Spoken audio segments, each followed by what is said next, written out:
I just went and watched the new Batman movie, absolutely crazy, and I want to share one small thing I noticed about the soundtrack that is mind-blowing to me. Movie itself, absolutely amazing.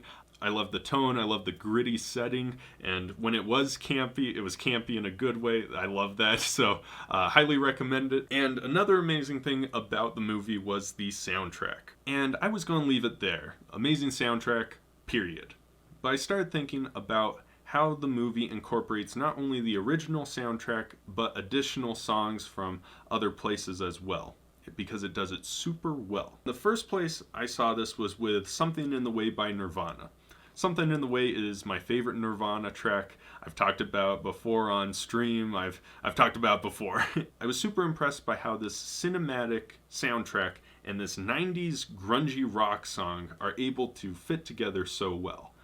How is that possible? And my first pillar of knowledge when it came to this was my understanding of the Nirvana song. I already knew it was a 1/6 progression.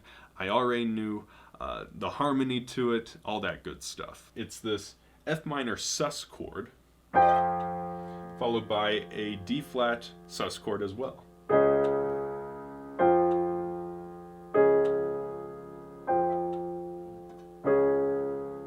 And that was the first pillar of knowledge I had. The second pillar of knowledge is I knew that this main theme for the Batman sounded a hell of a lot like Imperial March. Also a 1/6 chord progression. It's a G minor to E flat minor.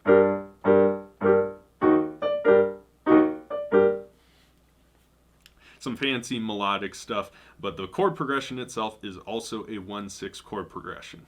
So at this point I was able to tell that the main theme is also a 1/6 chord progression. Looked it up and sure enough, it's a 1/6 B flat to G flat.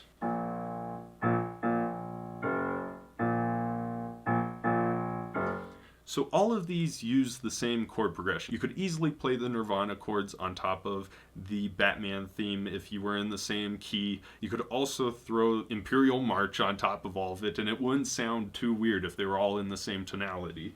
And I thought I had found something amazing, because you have these two musical ideas that connect the tone together by the chord progression and the harmony, even though they're completely different instruments, completely different time periods that they were written, all that good stuff. But they're able to connect so easily and give a coherent theme because they use the same chord progression. And I love it when movies do that. But I was not the first person to come to this conclusion. I looked it up. The composer Giacchino had already mentioned it. He said it was just a big coincidence. He just happened to be listening to the Nirvana track while he was working on the soundtrack for the Batman. But then I started thinking about how it still sounds like Imperial March.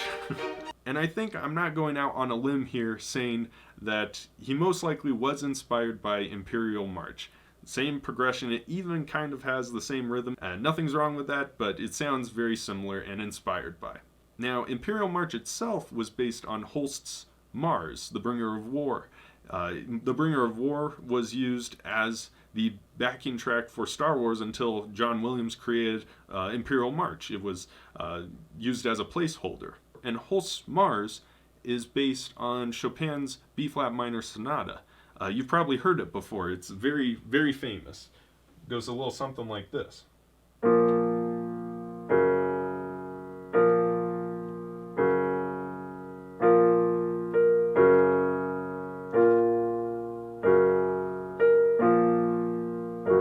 This Chopin piece is a funeral march. So indirectly, a funeral march is the basis of a main theme for an orphan superhero. I don't know if Giacchino knew he was doing that, but that is crazy to me that we're able to connect those two so easily. It really helps tell a story through the music. And there was other things with the soundtrack that I found really cool. There was Ave Maria was used quite often. Ave Maria is also written in B-flat, but B-flat major obviously. And that goes a little something like this.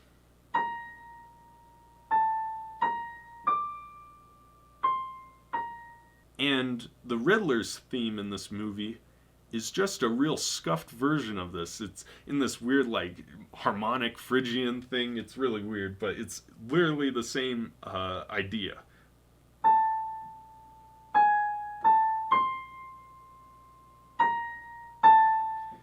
It's the same idea, just scuffed. And I think I'm just scratching the surface with this soundtrack. I think it does some crazy impressive things. I think it'll just take some time for people to find more with it. But I wanted to share what I had found with it. I figure you guys would enjoy the music theory behind it. If you're watching this when it comes out, I stream this Sunday, so check me out then, 10 p.m. Mountain. I have no clue when that is for everyone else, but streaming every week pretty much, so check me out there. And tomorrow is the last day that my website sales will be donated to Save the Children to help Ukrainian refugees.